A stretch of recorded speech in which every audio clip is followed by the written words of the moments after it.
Hello বন্ধুরা, কেমন আছো সবাই? অনেক দিন পর ভয়েস ওভার দিয়ে ভিডিও আপলোড দিচ্ছি, কারণ ফোনটা আমার খারাপ হয়ে গেছিলো সেই জন্য। আর আজকে হচ্ছে ষষ্ঠী।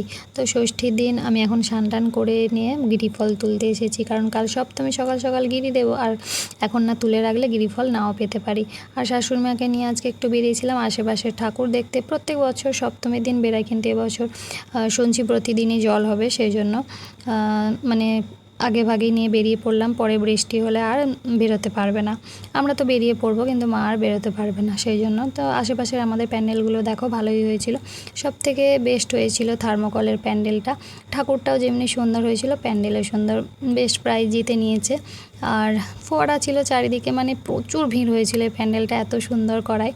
আর আমাদের পাড়ার যে প্যান্ডেলটা সেটা এখনও উদ্বোধন হয়নি, তো সেই জন্য এখানে এখন সাঁওতালি নাচ চলছে।